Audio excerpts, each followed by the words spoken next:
আসসালামু আলাইকুম।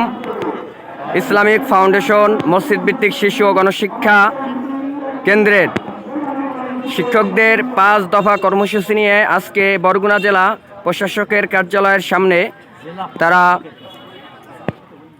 মানববন্ধন চালিয়ে যাচ্ছে। দেখুন বিস্তারিত।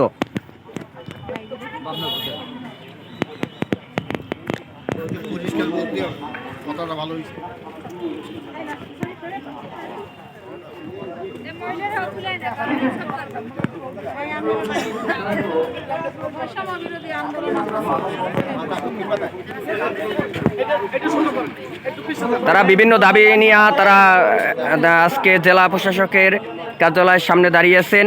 এক দফায় এক দাবি, ঈদুল আজহার আগে বকেয়া বেতন দিতে হবে, দিয়ে দাও। এরকম বিভিন্ন দাবি দয়া নিয়ে তারা আজকে দাবি নিয়ে তারা মানববন্ধন চালাইতেছে। আলেম ওলামাদের রুটি রুজি নিয়ে তালবাহানা বন্ধ করুন। এবং দেখা যায় বর্তমানে এই আমাদের উপদেষ্টার কাছে বিভিন্ন দাবি দয়া নিয়ে তারা আজকে মানববন্ধন চালাইতেছে। এই 8ম পর্যায়ে প্রকল্প দীর্ঘদিন ধরে তারা এইভাবে তারা চাকরি করে আসছে প্রকল্পের মাধ্যমে, কিন্তু তারা এখন রাজস্ব দাবিতে এবং আরও বেতন বৃদ্ধির দাবিতে এবং ঈদের আগেই জানি বেতন দেওয়া হয়, বিভিন্ন দাবিতে তারা তাদের আজকের মানববন্ধন চালিয়েছে।